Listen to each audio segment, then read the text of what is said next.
Thank you very much, and I guess we'll test this. Everyone can hear? That's good. Good. All right, well, thank you so much, Pete, and I really appreciate Pete having me back. I spoke here about a month or a little more than ago, and on a Saturday morning, and so he said, come on back and speak to another group, so thanks very much. So, as you see, it will be a fresh look at life and Earth and sustainability, but the gathering principle is this Gaia concept. And it was almost 30 years ago, but almost exactly 30 years ago that I first came across this concept. And about 4 or 5 days after I first encountered it, I came to Boulder. It was just kind of an interesting coincidence, and I was walking down on Boulder Street Mall there, and I went into the Boulder bookstore, and there in that little nook where they feature books was this one. And the title caught my eye because I just heard about Gaia. The subtitle here is The Human Journey from Chaos to Cosmos. So I picked it up and I started to read just in the introduction. And the words there compelled me to purchase the book, even though I didn't know how well it was written yet or anything like that. And these were those words. It says this book is a work of philosophy in the original sense of the search for wisdom for the practical guidance of human affairs through understanding the natural order of the cosmos to which we belong. It bears little resemblance to what we've come to call philosophy, since that effort was separated from natural science and became more of an intellectual exercise in understanding than a practical guide for living. And that was very compelling to me. And so between that and the subject matter that had now come up a couple times, I thought I needed to get it. So I'm going to tell you a little bit about the Gaian science, what Gaia theory is all about, and speak to you also a little bit about the metaphor. But I'm going to give you a quick introduction to both of those right now. The science was developed by mostly this gentleman, James Lovelock, who's a British scientist who was asked way back in the 1960s to work with NASA and to see whether or not there was life on Mars. And in the process of coming to the conclusion that there was no life on Mars back in the 60s, he came to astounding new conclusions about Earth. And that was that Earth is basically a physiological system where rock and water and air and organisms, everything together is acting as one physiology, not a rock on which living things were located. So it was very different than the earth science of decades before that. Well, the science was almost thrown out because of the bathwater being thrown out, which was this metaphor, Gaia. American scientists have not liked this metaphor very much. In other parts of the world, actually, they are very comfortable with it. There's even Gaia societies in which geologists and biologists talk to each other. And there's companies and organizations and NGOs, all sorts of things set up with the name Gaia. But here in the United States, a little bit more of an issue. Well, luckily, most of the science was saved, because what we used to call earth science, if you may have noticed this transition, when all the new science of this Gaian cadre of Gaian scientists was added in and incorporated in about the 1990s, we then started to call it earth system science. So we recognize that Earth is a system with all these things that play so tightly that, yes, indeed, they could be considered a physiology. But we've kind of thrown out the metaphor. And the reason for that, again, is this discomfort with the source of the name and how it's been used. It's been taken up by a lot of kind of New Age causes and so forth. But where did it come from? Well, a lot of people have said to me that I should just bag it, just call it Earth System Science. They're very friendly about it. But I have resisted that. I've been the one down there going, I gotta keep Gaia. Because the source of this metaphor is really a beautiful story. And it's very powerful, I think, in the fact that it allows us to link our humanity to these otherwise sequestered Earth system sciences. So in Lovelock, again, a British scientist, came back from working with NASA in the 60s and returned to England. His neighbor was this gentleman who you may or may not recognize by face, but you've probably read his book. That's William Golding, who wrote Lord of the Flies. And they were next door neighbors in England. So Lovelock is sitting here talking to Golding about his ideas and talking about how Earth is a physiology and that it's very different than what we thought, etc. Golding takes this all in, and he says that this is the most powerful idea that he's ever encountered, and it needs a powerful name. So he suggested Gaia. Now, Gaia is the Greek goddess of Earth. And he said this would honor the fact that our Western science was rediscovering what our Western ancestors knew more at a gut level or mythic level, that Earth is alive in some sense and that we're a part of that life. So I think it's a beautiful and fitting metaphor for that reason, and since scientists use metaphors all the time, we should keep this for that reason. But for many other reasons too. My title tonight, Gaia in Mind, is meant to suggest that everything about our human being, everything about who we are, including not only our physical features like our opposable thumbs and upright stature, etc., but also our minds, our metaphors, our behavior, everything is a seamless continuum of this Earth system. And thinking about it in that way allows us to see, I think, the problem, the whole challenge, a little bit more accurately and also in a more inspirational way. Another reason to keep it is that it essentially allows us to always be on the lookout for what all of our ancestors all around the world have felt. There's essentially no indigenous cultures anywhere that didn't think of Earth as being living in some way and us being a part of it. So for all these reasons and more, I've thought it's really necessary to keep this metaphor to connect the sciences to our humanity. Tonight then, using that kind of idea, after I tell you a little bit about the science, I'm going to suggest some ways in which this has bearing on, has implications for 5 different areas. One is the idea of place. You know, we talk a lot about having a sense of place, having a feeling of place, and this adds some really nice new dimensions to that. The second one is an overall approach to sustainability. How do we see the world and our place in it, and how does that matter in terms of how we progress and how we address our challenges? The third one is a sense of time and progress, which I believe is all tied in here. You know, what gives us meaning and compels us to do the things that we do. The fourth one is a new view of entrepreneurship, and you notice it was in the title of my the business that I started when I came here to Colorado, and I'll tell you a little bit about why that is. And then finally, something that I'll just leave hanging for a little bit is something quintessentially human that I think we all acknowledge in various places and ways that we really have to have as human beings, and how could this whole Gaia in Mind concept affect that? So I'll start off with where I first started contemplating these ideas and tell you how I came to come across the Gaia concept and then the scientific understandings that it imparted.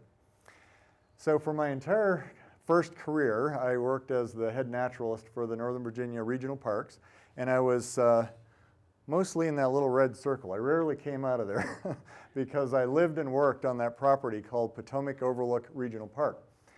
And our stated theme or underlying goal at the park was to promote the understanding of the interrelationships between human systems and human beings and the rest of nature as a whole. And so you can see some of the things that we did. We did a lot of usual natural history, human history type work, but we also did a lot with energy systems, and we had job training programs, and we had solar energy systems on our stage and elsewhere in the park. we milled up our own lumber and we're using it to build a whole new display in our nature center and selling it to woodworkers, et cetera. So we were really engaged in lots of different endeavors there. And the guiding principle early on, or the way in which we as biologists would have said, how do we understand these interrelationships, would have been the science of ecology. And you see the definition up there. It's the study of the interactions of organisms with their environment and with each other.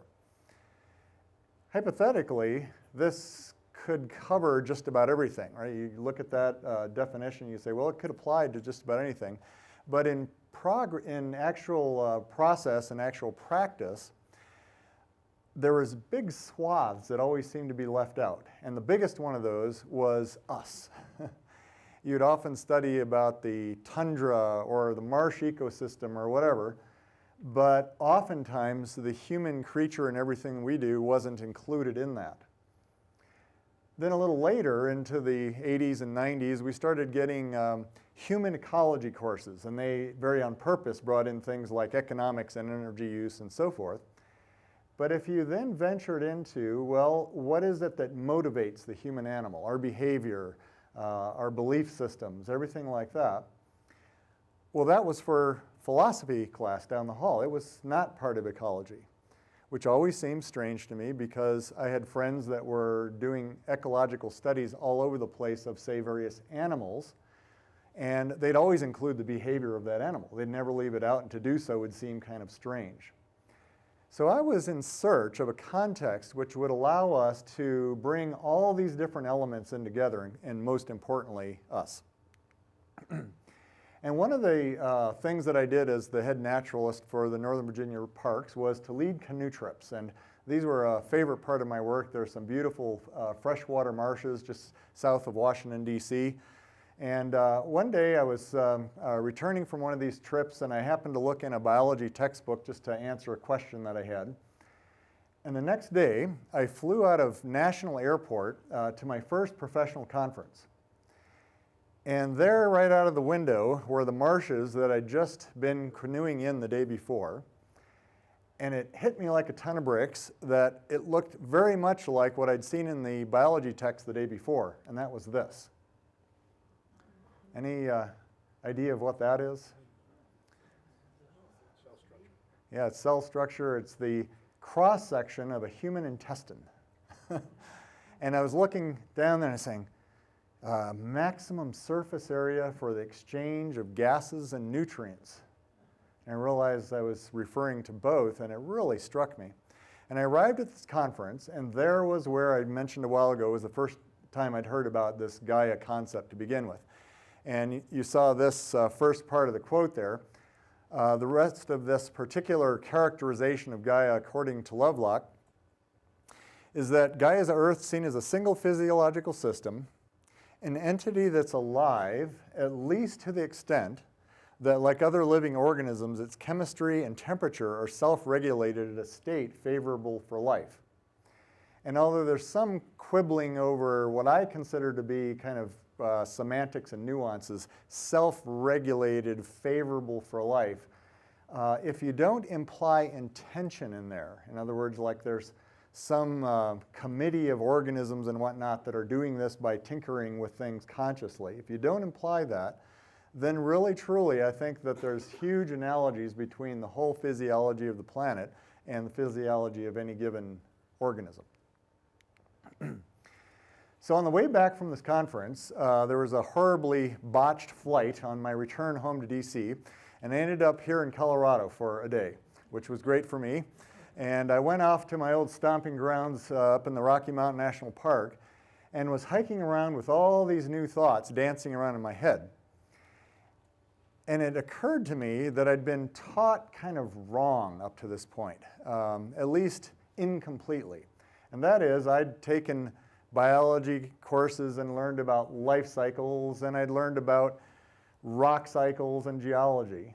But the surface of planet Earth really is so interconnected that geology and biology are just simply two faces of the same thing, of the physiology of this planet. It's not just that life is in contact with rock, it's that the actual chemicals and processes are all intermingled. So I got back, after having had these thoughts in the Rockies, I got back to the Chesapeake. As I started canoeing through the marshes, it just took on a whole new sensibility to me. No longer was I in a marsh that happened to be on this rock that we call Earth. I was in and part of a physiological system, and I started seeing other parts of that physiology, like how bogs look a lot like the cross-section of a liver, and they're both filtration systems in a physiology. Or that the deltas of rivers and streams look curiously like our capillaries, and it's where things are laid down and picked up again. So this was striking me hard, and even more so was the fact that I was starting to see relationships between things that I'd never realized were related before. It wasn't just a matter of understanding the relationships better. It was coming to see that everything was seamlessly interconnected. So if you look at this, it looks like it's not so, there's no pattern apparent. But if you have a vision of how all these things fit together, then all of a sudden this dance of life just starts to jump out at you.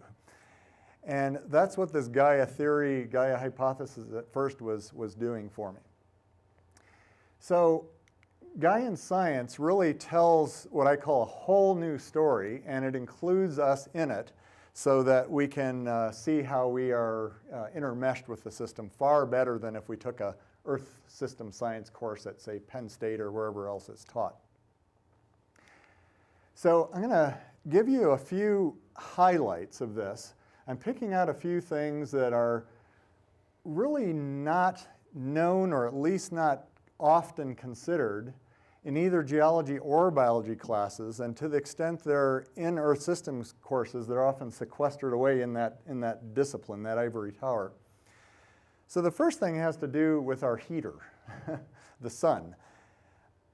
Any astronomer will tell you that as a star, our sun is heating up predictably, and that if the temperature was in some wide swath where life could begin, that we should be much, much hotter now because of the increasing luminosity of the sun. It's well known. And so this is something that is well known on the astronomy side, but not well considered in conjunction with biology. If something wasn't happening with Earth as a physiology, then the expected temperature of the Earth now, all other things being equal, like if our atmosphere was the same and our distance between Mars and Venus, would be 290 degrees Celsius. And obviously, we're not there. We're way down around 15 degrees Celsius, something like that, 15, 16. And although we have gone through wide swings, pretty wide swings, I should say, it's much cooler than it would otherwise be, and it's been pretty stable over time. That's the actual temperature profile of our planet. And so what the Gaian scientists were coming to see is that in response to that forcing factor of the sun getting hotter and hotter, our entire system with rock, air, water, organisms, and again, including us most recently, have been co-evolving. And I really like that word, co-evolving, together as a single system and keeping temperatures much lower than they would otherwise be. How does it do this? Well, there's lots of mechanisms, and they're all interrelated, but this one is one of my first shiver moments as a biologist. If you look at a mountain like this, which happens to be limestone and coal, you see that they are from living processes. These are sometimes even called the rocks of life because limestone is a product of either life directly or as a product of changing chemistry of the water, which results in limey ooze just kind of precipitating out of the water. And then, of course, coal we know to be parts of plants and so forth. So that whole mountain is a product of life. And the shiver moment for me came in realizing that that is ancient atmosphere. Because the coal, the carbon there, came from carbon dioxide that was sequestered out by photosynthesis. And then the calcium carbonate, which is the sea life, was from that carbon dioxide that's dissolved in the water and then incorporated into this limey substance. So our carbon dioxide blanket over eons has been steadily drawn off, creating less of a greenhouse atmosphere. We're talking in large spans of time here now, not just human lifespans. And thus, even as our sun was getting warmer, our actual temperature was staying much, much lower. It's not the only temperature control mechanism, but it's certainly a big one, and that's what was happening with it. So that's another thing that I think is often left out of the equation. I often ask when I go to a biology class or a geology class, anybody heard of this before? No, it's just not common knowledge at all. And in the process, all these rocks were affecting the atmosphere, which, like the cell membrane of a cell in any of our cells of our body or a single-celled organism, our atmosphere is doing very much the same thing. Now, I can't do even a brief overview of Gaian science without mentioning Lynn Margulis. She was one of the two big proponents of Gaia theory, even back in the 70s and 80s when it was pretty controversial, and that's Lynn Margulis. Lynn was the first wife of Carl Sagan, and by the way, Carl Sagan was one of the first office mates with James Lovelock when he came to the States, so there's lots of interesting tie-ins here. And she's a well-known microbiologist on her own accord. She is well-known for the theory of endosymbiosis, and back in the 70s and 80s, she proved that cells with organelles in them and multicellular organisms themselves are cooperative ventures. So that here we have this organism that has these cyanobacteria inside of it as if it was engulfed and ready to be digested. But at least 1.5 billion years ago, that didn't happen. There started to be these cooperative ventures where instead of digesting this other organelle, other cell that, larger cell it engulfed, they started working together. And so in this case, photosynthesis could occur inside this larger cell. Well, it didn't stop there. Margulis says that over time, the rock, the air, the water, all organisms, all cells, including us, co-evolved as this one system, and she sometimes called Gaia symbiosis as seen from space. So she was coming from the bottom up, and Lovelock was coming from the kind of the top down, and they met and realized that they were saying very much the same thing. So there's so much more to this science, of course. I've just barely scratched the surface, and so I'll just mention that there's all sorts of books out there, either with Gaia in the name, because they're explicitly honoring the fact that this came from this history of science, or if you look in Earth System Science course, etc., to find out about how ocean salinity has been kept at very narrow levels over vast periods of time, and same with oxygen and all these other factors you see up there. One of the most intriguing to me is that the latest findings of NASA suggest that plate tectonics, the movement of our plates all around our Earth, had a biogenic origin. In other words, they were started by and maintained by living processes, such as the maintenance of our ocean, which is entirely due to life, and by limestone, which is constantly being deposited by life. So there's some amazing tie-ins here. So you can find all these things in some of these books, and also you can look at my website for a good overview, if you like, GaiaTheory.org, to find out more information. But before I get into those 5 areas that I mentioned earlier, I'll briefly bring up this metaphor again, just to point out a couple things about it. Gaia, Greek goddess of Earth, seemingly controversial amongst American scientists, but turns out we've been using it all the way along and didn't know it, because GE is Gaia, it's the same etymology.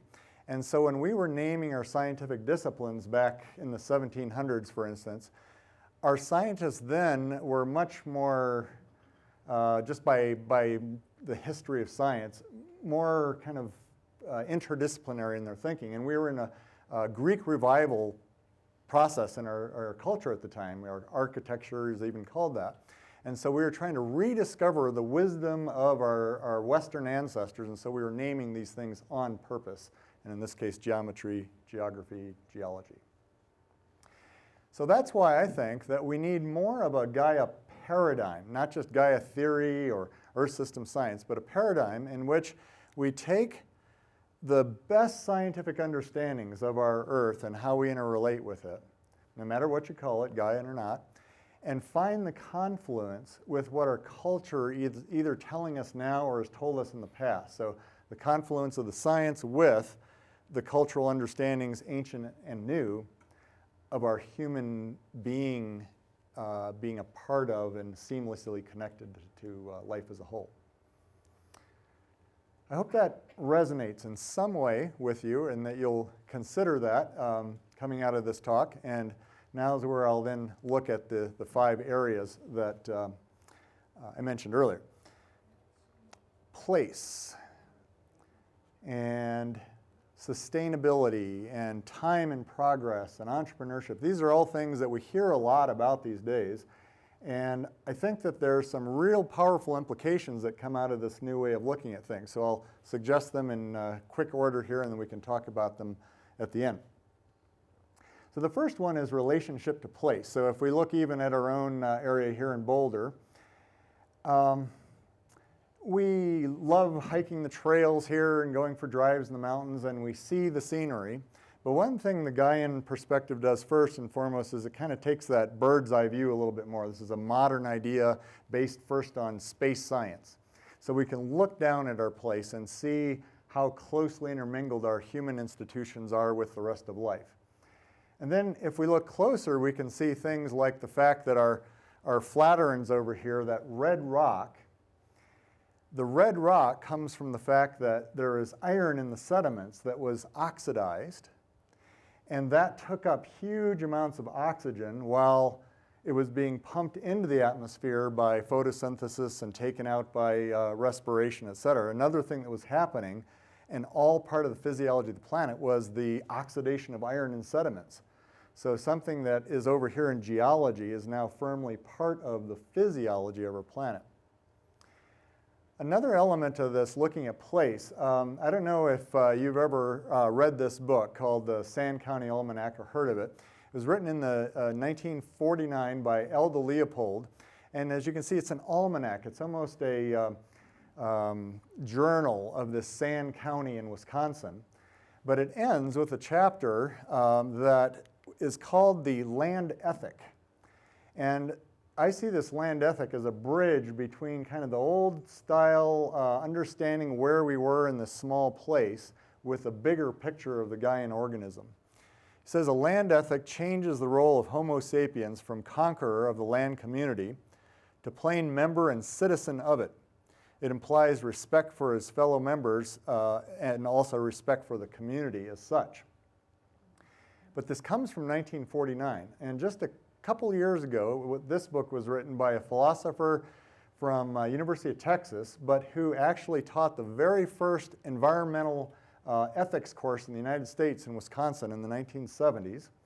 And he's trying to urge us to take that land ethic and add to it the Gaian way of looking at the world. He covers Gaia theory in huge amount in this book. And he says we have to have an earth ethic that takes us from the places we live to a little bit different scale. And this is out of his book. He says the land ethic is spatially and temporally scaled to the size and dynamic of biotic communities and ecosystems. But our most pressing environmental concerns have become global in spatial scale and proportionally protracted in temporal scale. So he's saying that we need both, not that we should supplant the land ethic with earth ethic, but we need to look at them in tandem.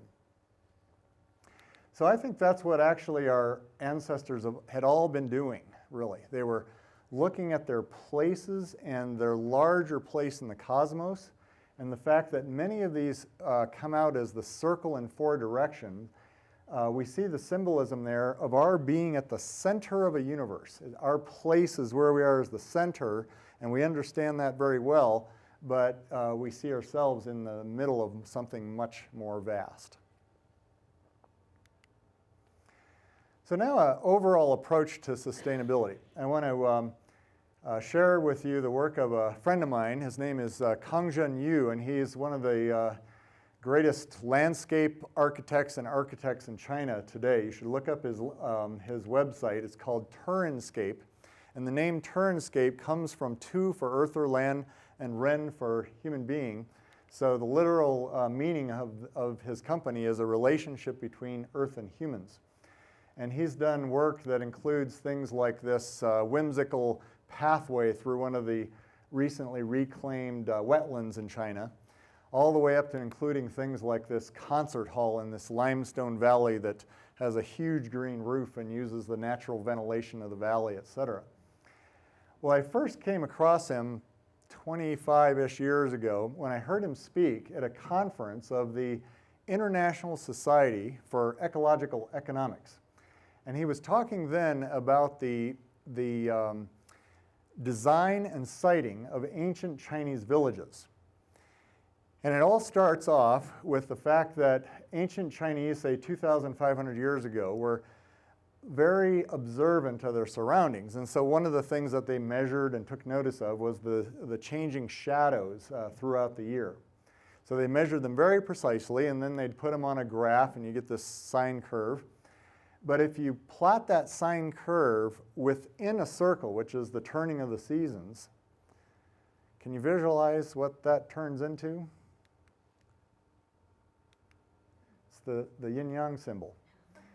And if you look at some of the ancient yin-yang symbols, they all look a little different. They have this strange kind of more primitive look almost, but they're different shapes. And the reason is because it varies with latitude, because they're plotting the changing day length at different latitudes. So more recently then it was got the classic shape of the yin-yang symbol we know and transposed over into a broader array of philosophical ideas. Then from that came the feng shui philosophy of the Orient, and that was used directly to make decisions about where to site villages and how to design them, always to maintain the qi, the energy of the wind and the water, but other things as well. So you had curved roofs to capture the energy of the water coming off the roof. You had communities set in places where energy collected. And the part that I remember most is that he said, when you design your villages, you have to make your pathways tortuous and curved. That was the phrase that he used. And he says they have to be tortuous and curved because you must have ways where you have multiple places in a community where people meet by accident. And if you don't have multiple places where people meet by accident, the human chi is lost and the village will fail. So he said in the 1900s, the Western efficiency experts came to China and for efficiency of commerce began to straighten out all the roads. And he says one by one our communities began to suffer and die. And so it really made me think about this idea of efficiency. You can be very efficient, but in service of what? So since energy is such a huge part of our work with sustainability, maybe we better be on the lookout for the fact that our efficiency can be in service of growth and then result in more energy being used even though we're more efficient. So we have to keep those purposes in mind. It's our human birthright and our human responsibility. That gets us squarely into this idea of time and progress. Why do we do the things we do and in the manner we do them? And I don't know if you've heard of this project. Has anybody heard of the Clock of the Long Now? It's currently being constructed. It's going to be in a mountain in Texas, and it's being constructed elsewhere. It's a massive thing that ticks away for 10,000 years and has different scales at which that time progresses on the clock. And it's all meant to remind us about time and our human relationship to it. There's some Gaian connections here, interestingly, in that it came from the idea of Stuart Brand, and also another gentleman I'm going to share with you in a second. Stuart Brand is the one who started the Whole Earth Catalog. And Brand and company, in their introduction to this project, write this. It says, civilization is revving itself into a pathologically short attention span. Some sort of balancing corrective to the short-sightedness is needed, some mechanism or myth which encourages the long view and the taking of long-term responsibility. And that kind of thing caught my eye too, and I looked more into this whole effort. And another co-founder was this gentleman, who is a Brian Eno, who is with the rock group, the Talking Heads. And he's been all over the world in recent decades, or in the last 10, 20 years, doing benefit concerts all around the world to raise money for combating climate change. Well, here's what he has to say. He says, in this, the 21st century, we may need icons more than ever. Our conversation about time in the future must necessarily be global, so it needs to be inspired and consolidated by images that can transcend language and geography. Brian Eno. So I do wonder whether the kinds of symbols that came out of our ancestors' insights, in combination with the new art and new realizations that's going to come out as people put these ideas together, might allow us to make some changes. And the biggest one I think we need to do is to find a way to be okay with limits. And the yin-yang symbol, which has sometimes been used in biology texts, by the way, for negative feedback, for feedback loops, is perhaps one of those icons, one that can blend the science with the metaphor, with the human mind, and give us new sensibilities. Now, entrepreneurship. And sometimes when I get to this section, or if I do, sometimes a whole program on entrepreneurship and Gaia, it's at first a puzzle. You know, well, what does one have to do with the other? Well, back about 5, 6 years ago now, before I left Virginia, a friend of mine who lived just outside of the park that I managed, who came from a business background, wrote this book. It's called A Deliberate Pause, and its subtitle is Entrepreneurship and Its Moment in Human Progress. And in this book, Larry Robertson, the author, writes, the power of entrepreneurship isn't limited to a few. Every one of us has the opportunity to tap it. It is, as Nobel Peace Prize winner Muhammad Yunus put it, in every human being and in everything human.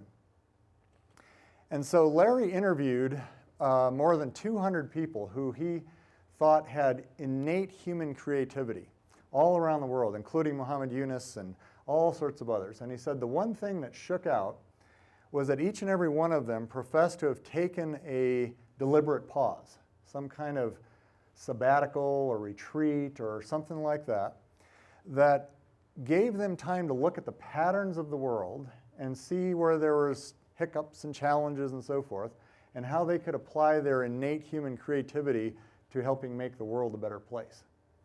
So I resonated with this as well greatly, and I had some wonderful conversations with Larry.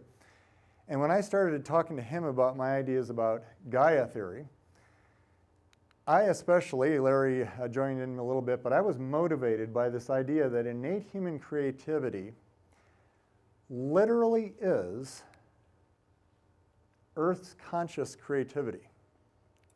Not metaphorically, literally. At least if you buy into, accept the tenets of evolution, and that we sprang out of this planet, and that we evolved everything, including our minds, our self-awareness, our ability to plan, to build, to use the materials of the earth to, say, produce a spaceship and produce a camera and go out into outer space and take a picture back, then that's literally Earth becoming self-aware.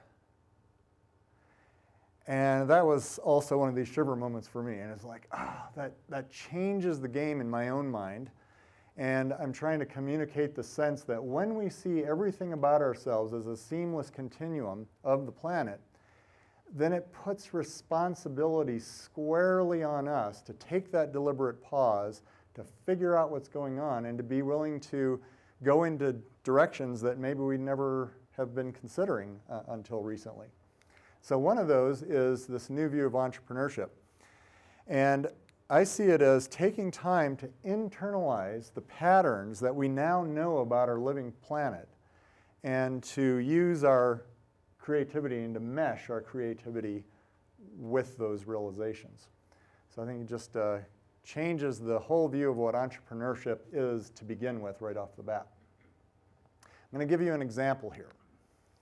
And it has to do with the nitrogen cycle. Back in the 1980s, you would have seen things like this in a biology textbook. It's very accurate. It has all the things like nitrogen fixers and denitrifiers, all those pieces that scientists know are at work in cycling nitrogen through the atmosphere and the soil and life, etc. But it's incomplete. There's big pieces missing there. And so these I got out of a college notes somewhere, and they included things like precipitation and lightning, which are abiotic processes but are huge parts of the nitrogen cycle. And then it also included industrial fixation, how human beings fix nitrogen now using what's called the Haber-Bosch process to take nitrogen out of the sky and turn it into, thankfully now, mostly fertilizer, but also bombs. And we, do industrial farming with that resource.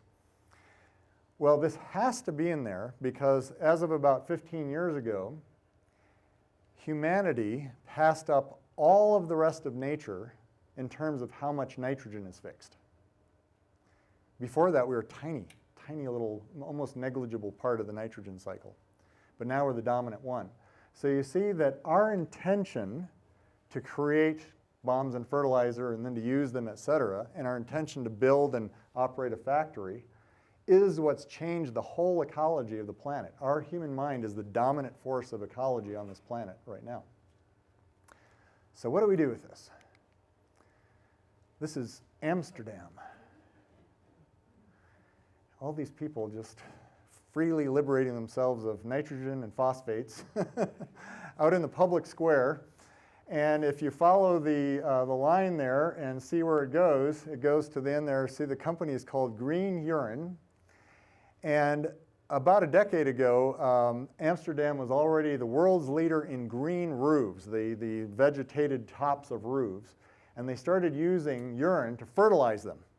Excellent way to do it. They were able to maintain their green roofs very handily that way.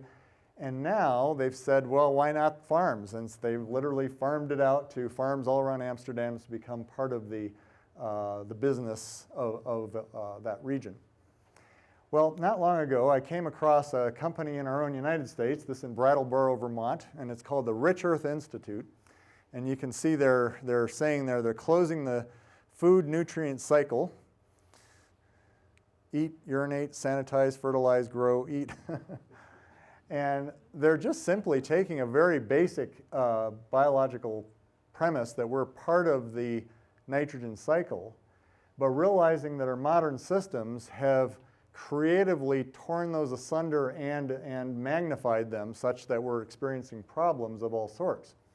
So they're very creative about this whole process. And they started small with local urine collection and extremely good research. They're doing field tests, and they're finding that, in fact, the use of human urine is almost exactly comparable to fossil fuel-based nitrogen fertilizers, which are, one of the big enigmas of our food system is how are we going to make that sustainable when it's all fossil fuel-based. And they're looking at regulation and legislation and getting buy-in from neighbors and scaling up their efforts and so forth. And talk to people about this. It's not technology, right? It's the way we think. The way we think is a limiting factor to our ability to make at least this kind of change, and who knows how many others. So the last part here, the home stretch, is where I get to that last part I kind of left nameless, that quintessential human thing that I think has to be hope. As creatures that evolved a self-awareness and awareness of time more so than any other on the face of this planet, we are unique in that we can have hope or no hope, and unique in that we have to have hope to carry on in any semblance of sense of well-being and peace and harmony. And of course, it's not just me saying that. It's almost the predominant message in most political campaigns, right? The audacity of hope.